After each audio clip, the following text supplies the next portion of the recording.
Сәлем достар, Үздік педагог каналына қош келдіңіздер. Сіздермен бірге Әйгерім Дәулетиярқызы. Сұрақ көп, мақсат дөп. Бүгінгі мақсат сіздерге тәжірибем дәлелдеген, оң нәтиже берген, төңкерілген сыныптың өту барысымен таныстыру. Төңкерілген сыныптың ерекшелігі неде? Бастысы, мұнда бала дамиды, мұғалім тек бағыттаушы, жол сілтеуші қызметін атқарады. Бастысы, оқушылардың шығармашылық ойлау өрістері артады. Өздерін еркін сезінуге тағы да бір қадам жасайтыны анық. Бастысы, әлеуметтенеді, өз ойларын еркін айтуға дағдыланады. Менің тәжірибем нені дәлелдеді? Дағды қалыптасқан кезде ешқандай қиындық болмайды.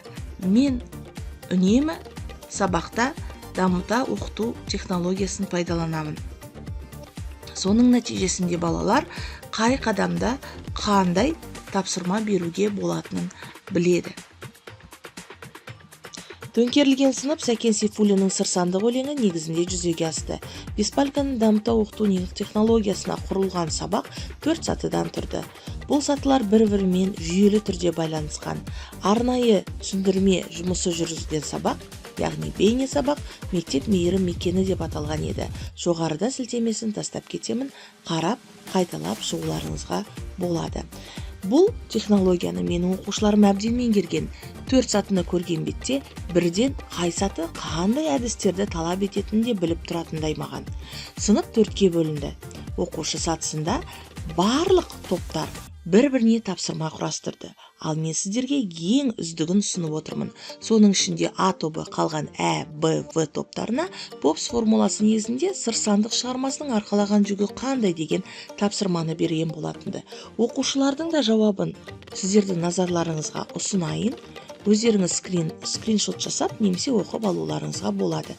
Әр қарай келесі саты бізде алгоритмдік саты. Алгоритмдік сатыда да барлық топ оқушылары тапсырма ұйымдастырды. Соның ішінде ең үздігі, яғни Ә тобынікі болып шықты. Олар 4 баған әдісі ұсынды.